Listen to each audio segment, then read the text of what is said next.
On this episode of Beyond the Syllabus, Pedagogy and Purpose. And I think my biggest calling in this time is extending the hand to the next generation and exposing them to opportunities so that they realize who they are. To look at a difference maker has to understand purpose and their calling. And so when I look at it, purpose becomes clear for a student, when they understand that the education pursuit that they have is not just personal, it's collective. So welcome to Beyond the Syllabus, Pedagogy and Purpose. I'm your host, Dr. Tiffany Turner-Henderson, and today we are joined by Kia McElveen, the Director of Co-Curricular and Community Experience at Wingate University. That was a lot to say. Yes. And what we're going to do is redefine or define the quote-unquote co in college, kind of a mystery there. So I'll give a little bit of a background. So Kia is a Wingate alumna, and she is a former track and field athlete. And so from the perspective of our topic today, she understands balancing that academic and campus involvement life. But we're going to go deeper into what that means for students today. So today, and let me stop before I even go any further, because that was just a little snippet of who you are, Kia. So yes. Go ahead and tell the audience more about you. Most definitely. So again, my name is Kia McElveen. I am an alum of Wingate University. I also decided, don't know why, to get my master's from Lenore Ryan University. So I always get picked on for going to our rival university. Wait, that's a rival. Oh, gosh. Education. I should have shared that part. No, but in all seriousness, I am who I call a graceful leader. I do cherish and value care in other people. And I do love relationship building with others intentionally. On the outskirts, not on my 9-to-5, but I love poetry. I love writing. So that's something I kind of do in my off time. I am now immersed in higher education, and this was not my first pursuit. So it's kind of astonishing how alignment and calling happens in this space. So I'm very eager to get into the conversation. But yes, I'm a graceful leader. I'm a genuine individual. I really lead with intention in everything that I do, even if you see me outside of work. And my biggest focus, and I think my biggest calling in this time is extending the hand to the next generation and exposing them to opportunities so that they realize who they are. Yeah. Exactly. Yes. Oh, goodness. Okay. I like that. We got to come back to that graceful leader. That sounds like a whole nother topic there. Okay. We'll come back to that in another episode. I like that. So today, as I was kind of alluding, we're talking about the quote unquote co in college and co-curriculum. And so we're going to move past like the labeling of extracurricular activities in college as being kind of like those hobbies, things that the students are they're just kind of into for fun. And we're going to talk about, again, as you mentioned, that intentional use of resources and activities and opportunities for growth that starts to bridge like a student's academic journey to like that real world impact and manifest into maybe a portion of their purpose. So let's go back to the beginning. So you lead the co-curricular and community experience on campus. And then can you tell us a little bit about what that encompasses? Who can participate? What is that environment? Yes. So basically, I oversee our community engagement initiatives. So we actually operate our community garden that's across the street from the community house. In the community garden, it is an experience where students, faculty, and staff can volunteer.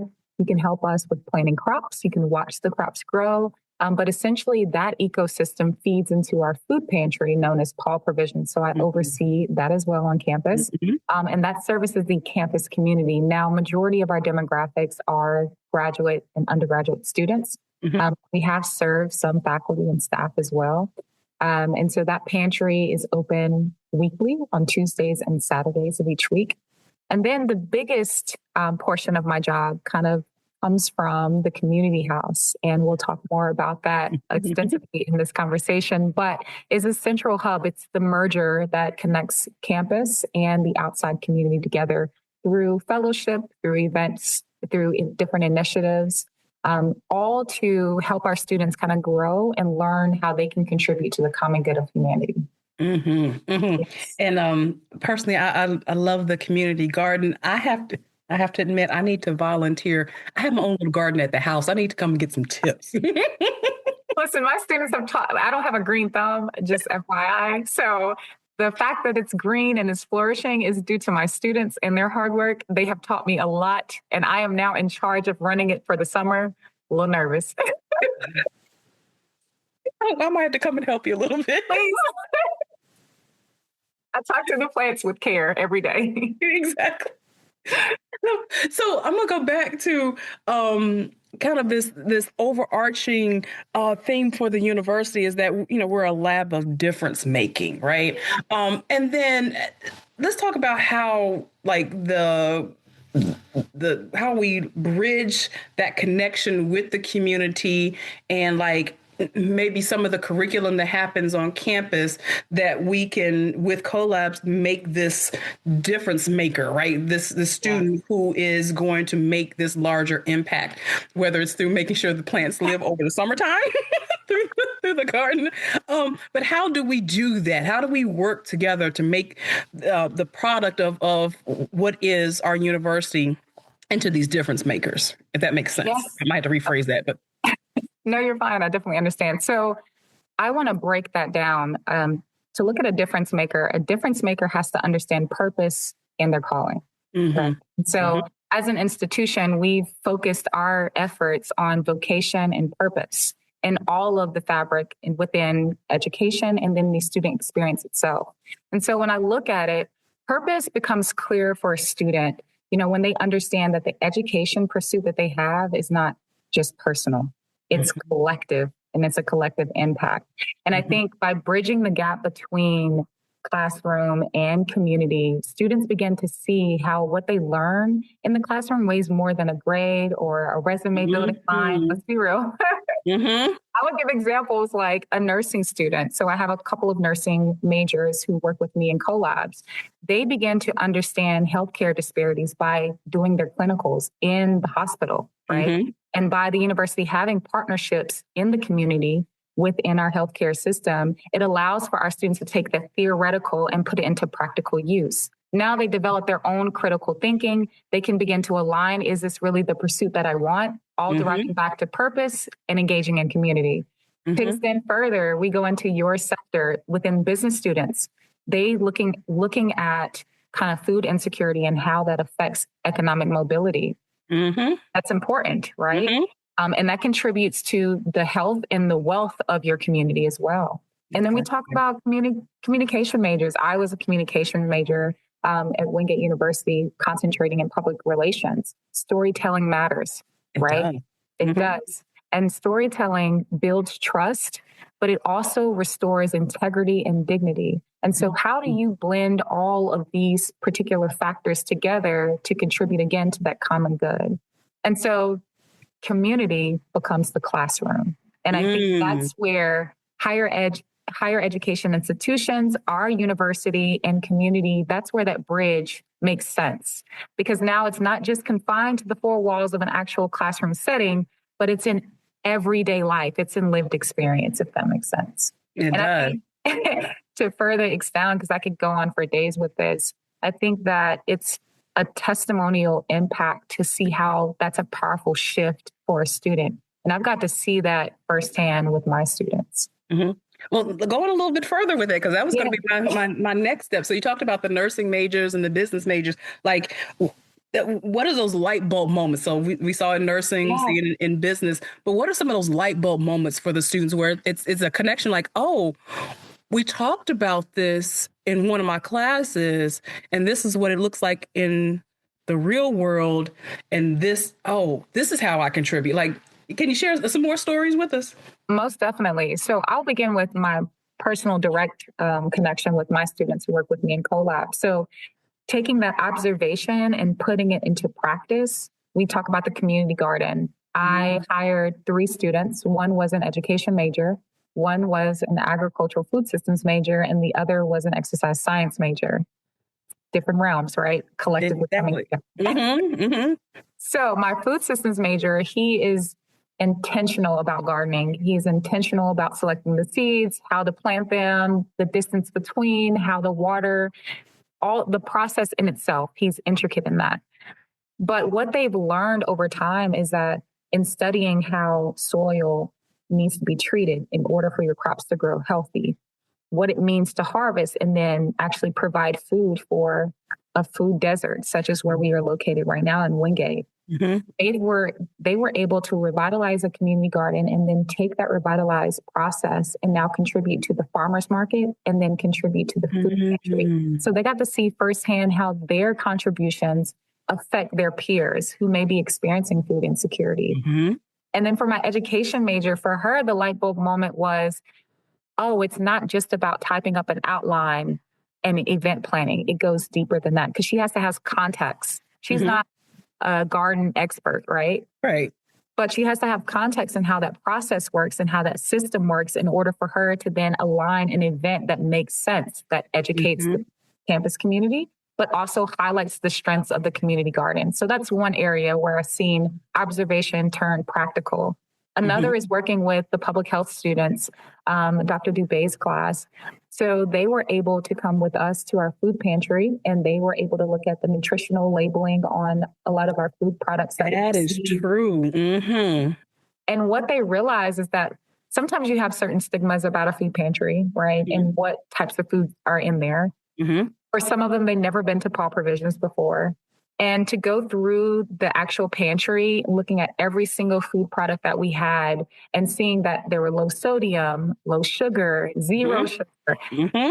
Then to understand that those components actually matter when it comes to feeding your community, because a lot of students don't have the wealth to go out to a grocery store and get groceries, but they also don't have the wealth and knowledge of knowing what healthy eating habits look like. So they were able to contribute their expertise to helping us move forward with our health education. And so it's eye-opening for me, and it's a great experience for me, but I think for the student, it just resonates with them, and then it pronounces how much of an impact they can have within campus. Yeah. And I think for a lot of our students, they always say, oh, when I graduate. And I was like, no. You can do something now. Like you can change this small little corner of the earth right now as a student, right? You don't have to have the degree yet, but you have some knowledge that you're gaining. And that's beautiful. And I didn't even think about having those public health students come in to look at the foods that are available in the pantry. And a lot of times, well, I can't even say a lot of times, that's being a little stereotypical. But sometimes when there are donations given or supplied to some food banks, they are the ones that are high in sodium and it's the sugary things. It's maybe not the most healthy things, but that there's intentionality in the selection that's in our Paul provisions. You know, yes, you're going to have this access to food, but we're making sure that it is good for you, that nourishes your body to nourish your mind. Thank you. Exactly. And then also to add to that, you got to think about this. For a student to go through that particular experience, they don't ask themselves, what type of career do I want to pursue? It now becomes, what problem can I solve based on my experience and knowledge that I've gained from my college experience? And I think we do a great job at Wingate giving our students that opportunity and exposure. And also to know that the needs that surround us are in close proximity. You're not separate from that. And I believe engaging your students experientially in the pantry or in the community garden, it resonates with them because it's right here close to home, right? And now they have a semblance of like what that looks like in reality.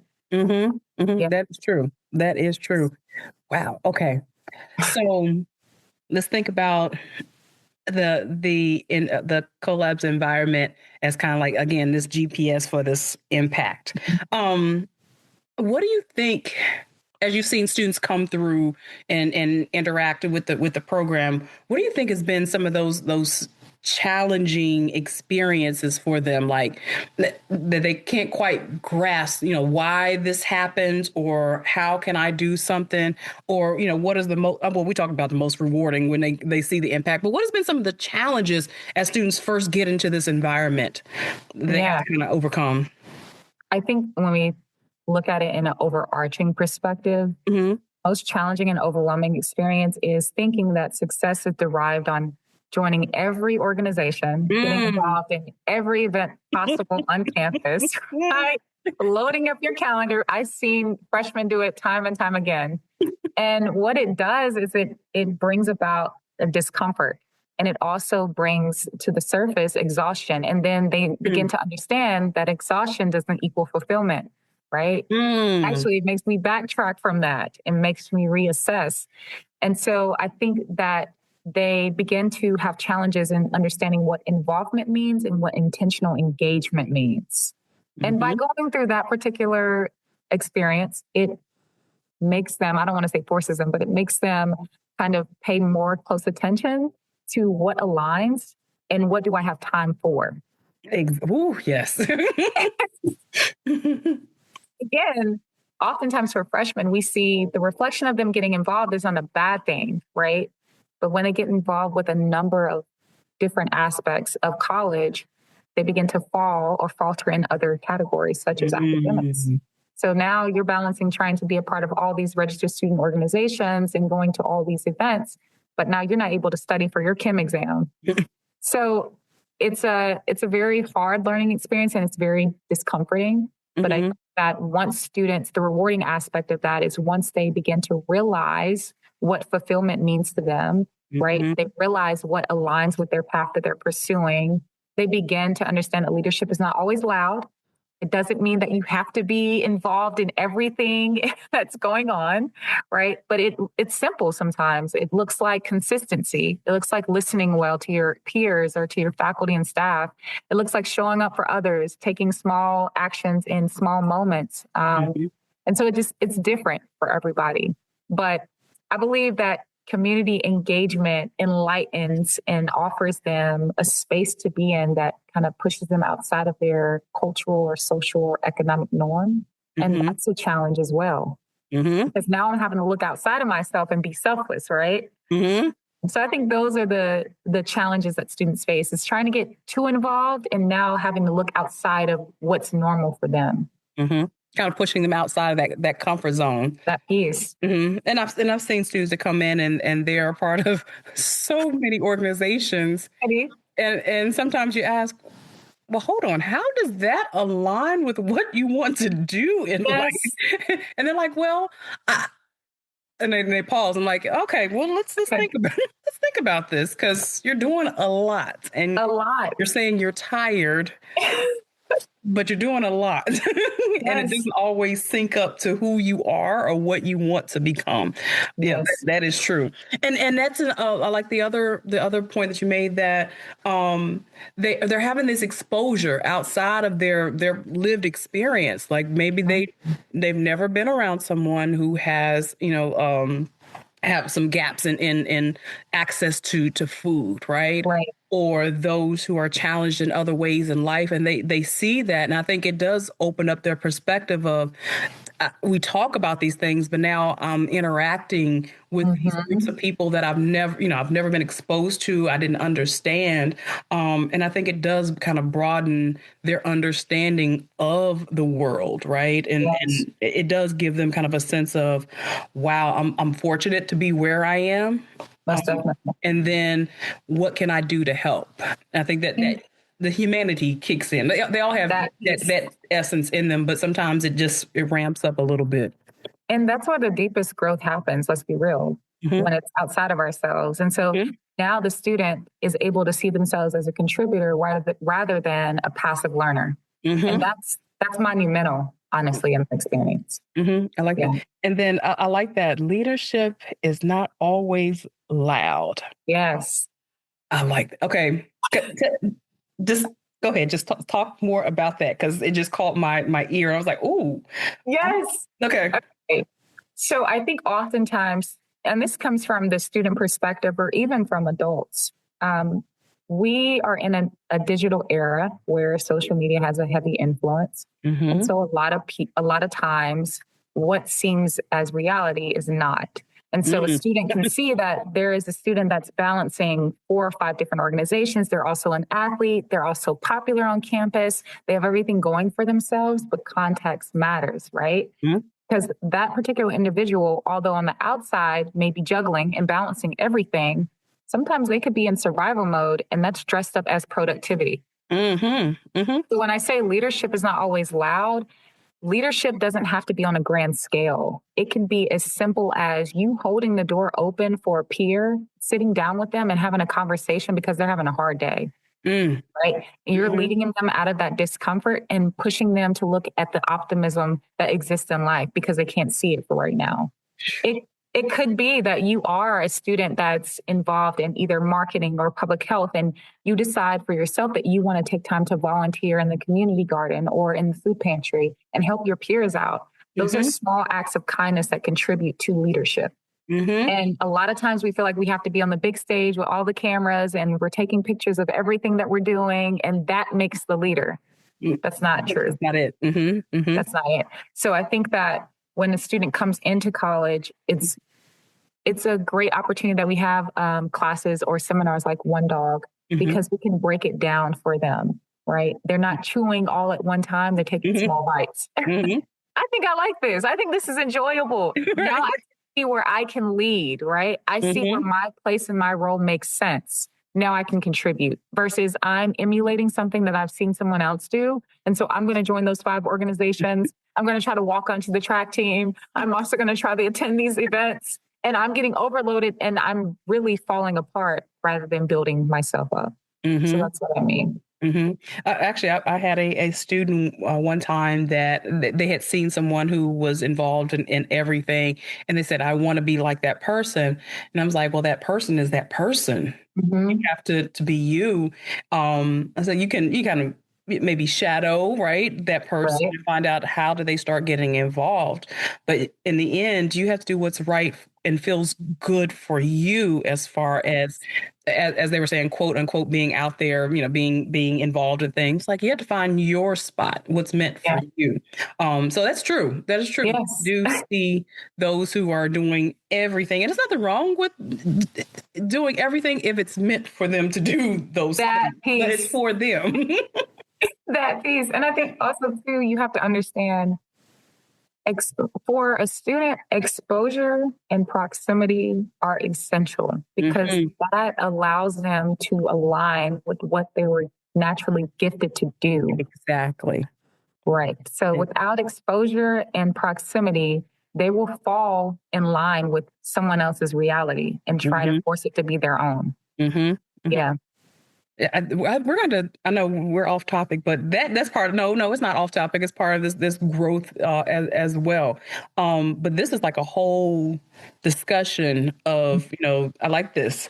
Leadership is not loud, and you don't have to emulate what others are doing on campus to fulfill your purpose or to move into student leadership.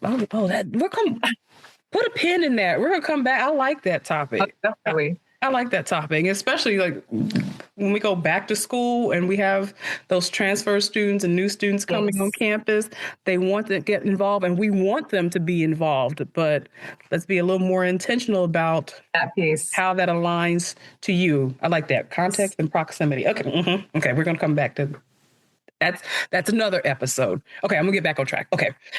So let's get into the community house. Yes. Just start from the beginning. Tell us all about the community house. And then if there are other institutions that do not have this, like how can they get this thing started? Because it's phenomenal. When I came over right after it opened, I was like, ooh, wow, this is needed. And you got all kinds of ideas. Okay, so start from the beginning. Tell us all about community house. Yes. Okay, so from the bare bones, for me, the community house is both a mirror and a bridge. And I thought about that concept when I was given this assignment. And everything that exists in the community house was already here. me and my students were able to kind of realign the house because I asked them, what do they feel is missing? Mm-hmm. And the bottom line was that students truly didn't have a space where they could just exist outside of academics without being office spaces. They could just exist and be themselves. Mm-hmm. And so we have a number of rooms. It's a 2-story old house. And the Stewart family owned this home. And then later, the Braswell family, who I feel most people who are from Wingate kind of have familiarity with. But this home is beautiful. It's neoclassical structure. Mm-hmm. Like I said, it's 2 stories. And so me and my students, we started rearranging furniture.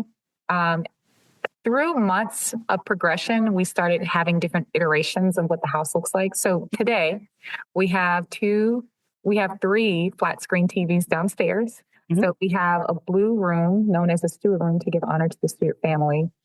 That's our social room. So students can come in throughout the day between 10 and 7 p.m. There's no events going on. They can socialize and just relax. Nothing academic happens there. We have a bookshelf. They can read. They can watch movies. They can just chill, right? Have breaks in between. And also I realized that for commuter students, they were sleeping in their cars a lot of times.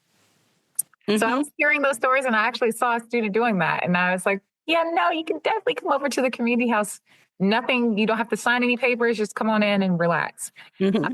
And right beside of it is a red room known as the Braswell room, to give honor to the Braswell family. That room is structured more like, I would say, a book club meeting room. Mm-hmm. Have a round table. Most of my students who come in, they typically do group projects in that area or study for homework or socialize.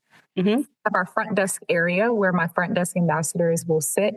They will welcome people in. So we bring hospitality to the experience as well, right? Mm-hmm. And then as you walk downstairs, walk down the hallway, we have the Bulldog Lounge.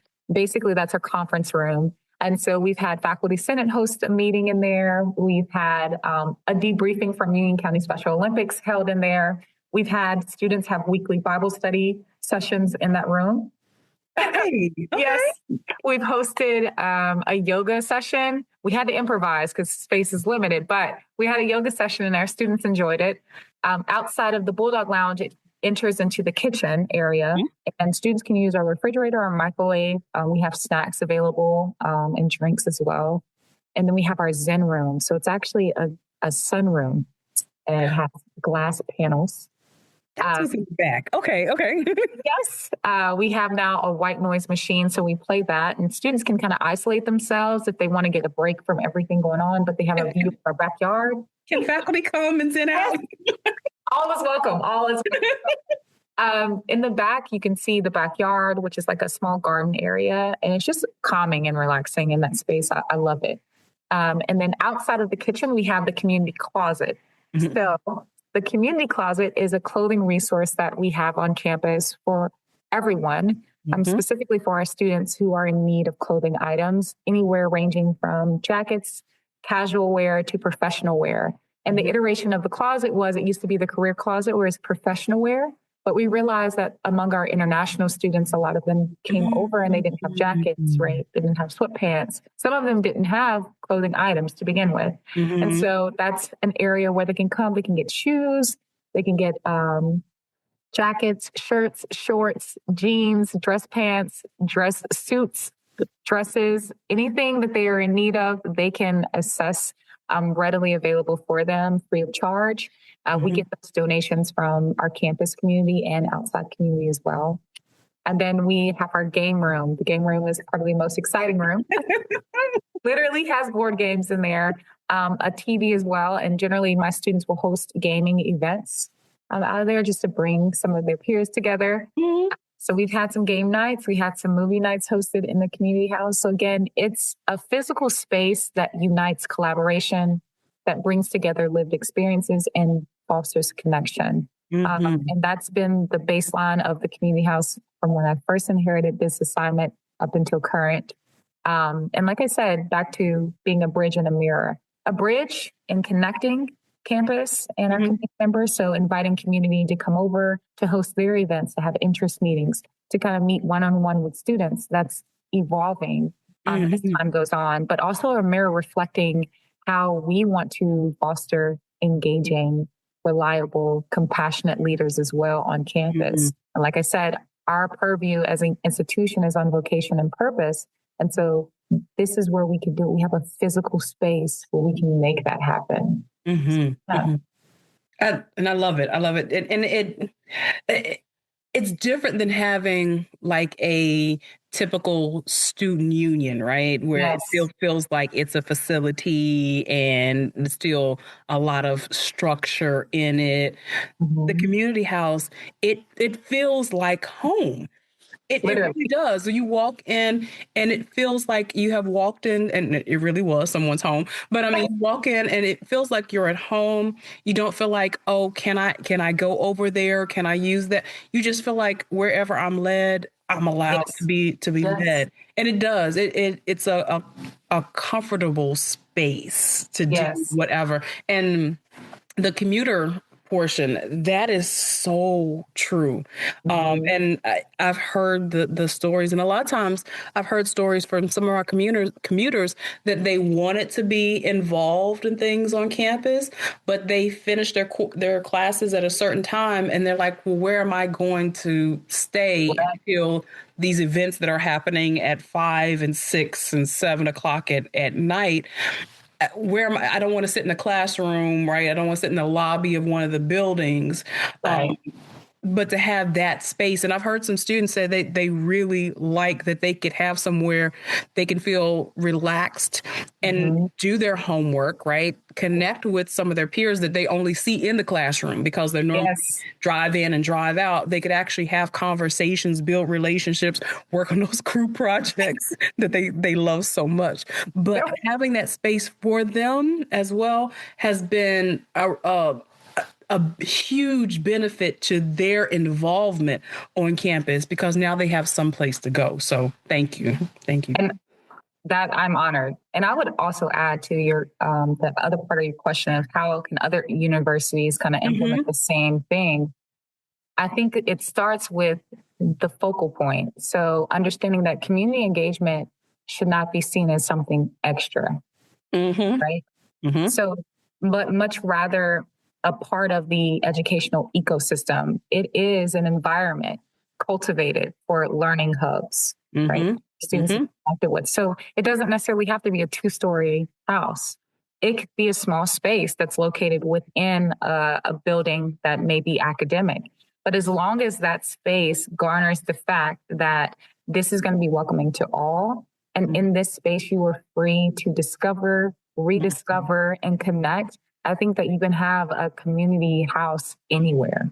But it starts with that focal point. And I think it's needed. I think it's needed. Yeah. Because again, it takes out the academic feel and allows students to really open up. That part. And learn. Let's see, where was I going? I forgot where I was going with this. How can faculty, how can instructors, how can we partner with, it may not be called the same thing at other universities, but with a collabs? Like, how can we build some things together that helps with that bridging? What are some ideas? Yeah. Or suggestions? I think the first thing, as I stated back about student development being surrounded around exposure and proximity, inviting the community engagement leader or leaders to the classroom. And not as guest speakers, not to talk about what they do, but as actual contributing collaborators in discussion with the students. So if you're talking about economic mobility, and that is an expertise portion of your community engagement leader, let them sit in a roundtable talk with your students. Let your students ask that person questions, because now the student has familiarity with that individual. And now it goes beyond the title of what that person does. They don't seem to be an abstract being that's coming in, sitting in for a 50-minute class period, and now they're gone. So it feels transactional. It doesn't feel relational. Invite them in to your classroom spaces to talk about the needs and invite them to help your students resolve. Because a lot of times in my experience, what I see is, what can my students help solve for you? That's not the question that I want to receive. The question that I want to receive is, what can my students learn about the systems already in place and how can they collectively help you to resolve whatever problems you have. Because a lot of times when the students are coming into these spaces, they're coming in thinking that they're going to solve for a new system, and a new system might not be needed, right? It might just be awareness. It might be just outreach, but you have to have context in order for you to come up with a resolve that actually works. So I think in those two dynamics, that's a starting point that faculty can kind of embody. And you already see it in departments and in different sectors, respectfully. I think, too, just recognizing that expertise is not just from the higher education institution. It exists in the community as well. Okay. These individuals are coming with, they're carrying lived experiences, right? They're carrying the cultural insight. They're carrying the practical wisdom. And I think also for faculty, in the most high regard, is allowing individuals to carry their weight. So you don't have to be the theoretical and the practical. Allow your community to be the practical experience while you cultivate that theoretical knowledge. Because when we merge together, we're all using our strengths, right? It becomes fluff, and it gets confusing whenever we're trying to overdo.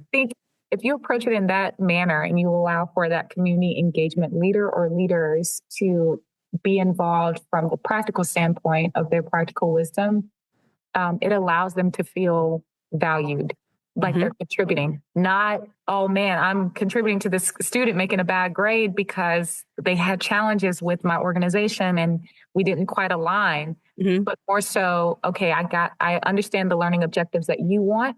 Trust me that I'm going to fulfill these through my practical wisdom I'm about to give your students. Yeah. And it is this working together, and trusting the process, right? Yes. And as faculty, sometimes we want to control everything, and that's kind of that's our nature in some aspects.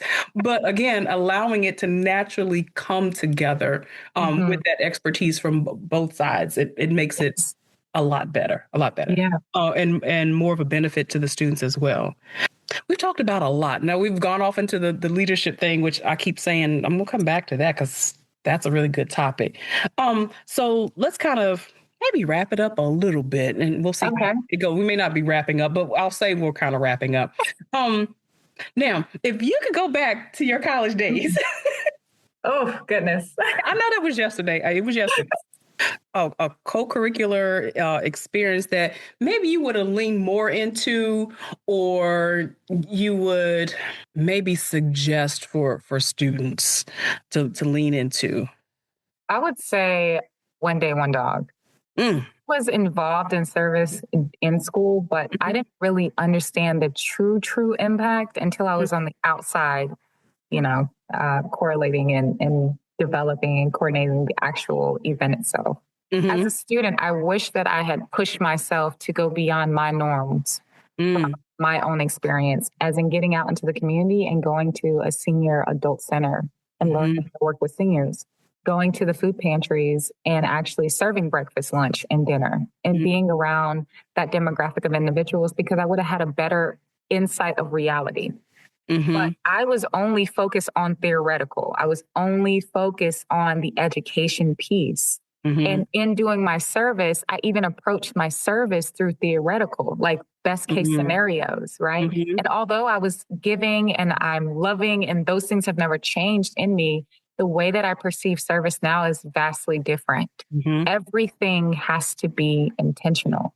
And I learned so much about my capacities, my boundaries, and what fulfills me deep within. And it wouldn't have taken me so much longer to justify what that is, right?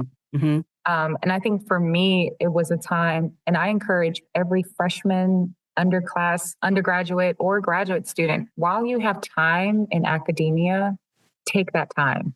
Really discover who you are. Because when you get into the real world, people talk about imposter syndrome.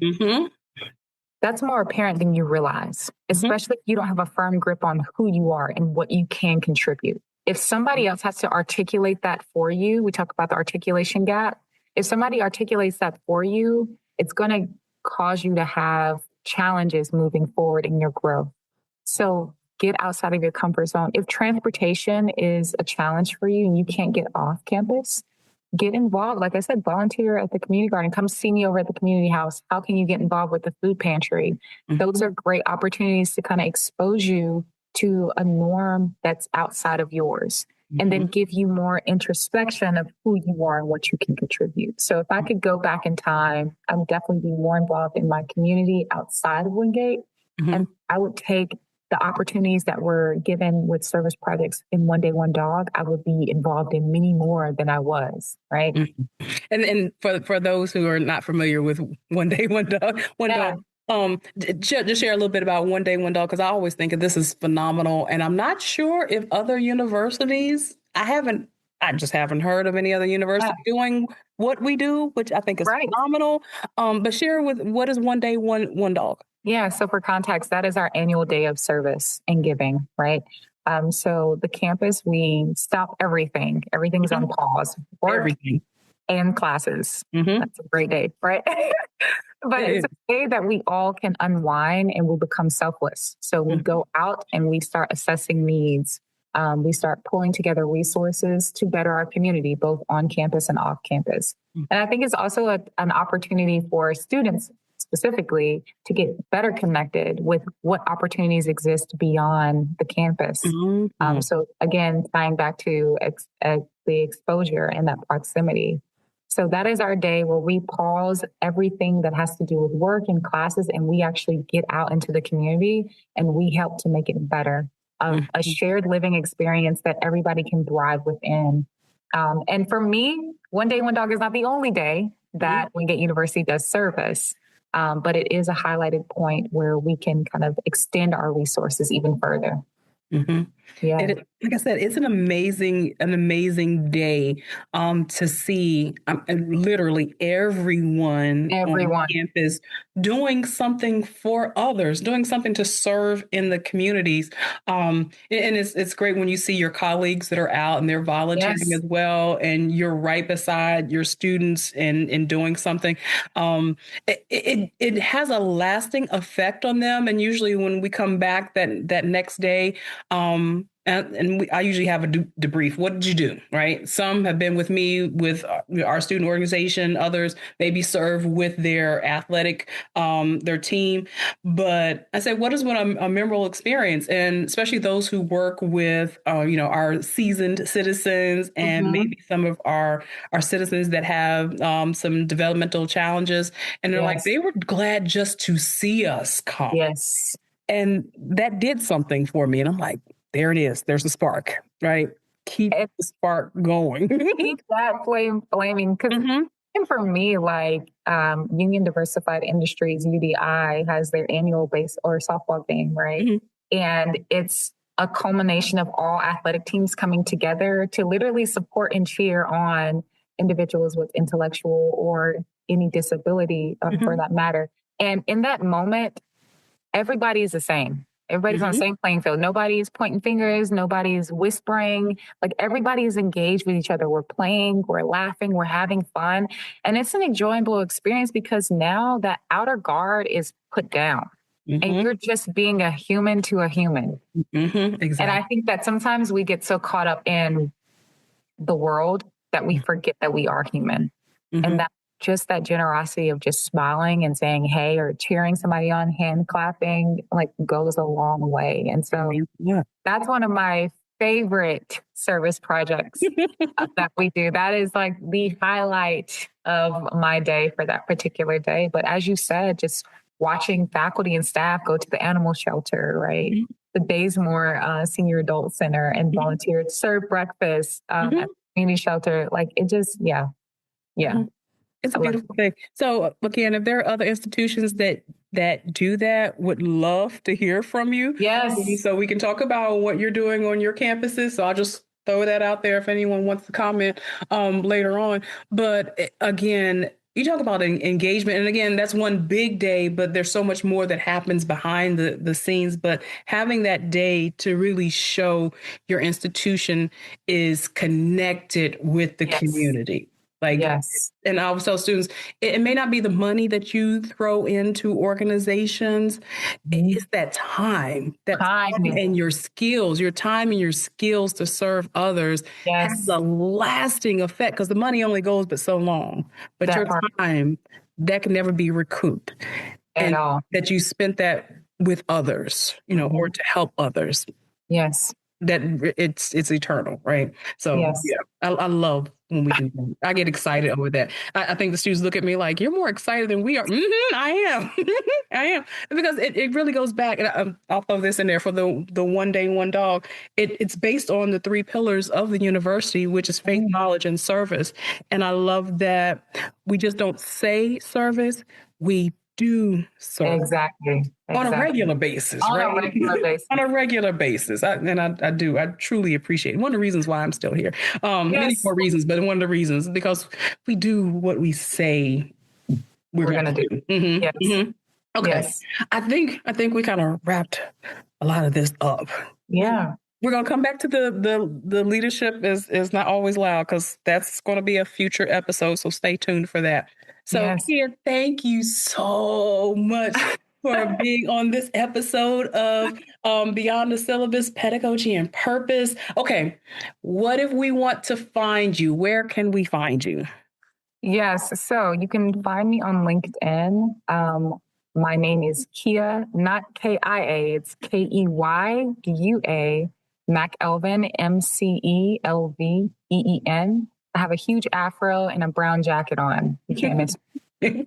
So definitely connect with me on LinkedIn. I would love that connection.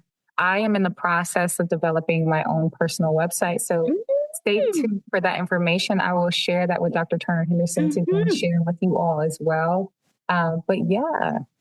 And then if you ever want to get in contact or get connected with the community house, you can always directly email me at k.mcelveen@wingate.edu, and I'll be happy to connect with you.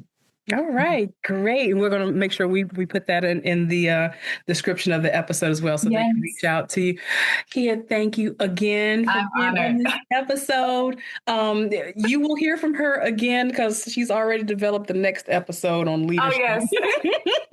Let's deep dive. I can talk about leadership for days. Yes. That is definitely coming. All right. So thank you, everyone, for joining this episode. If something kind of touches you, share that with someone else. Start those conversations. Build that engagement, that leadership, wherever your institution may be. And we look forward to seeing you on the next episode. Thank you.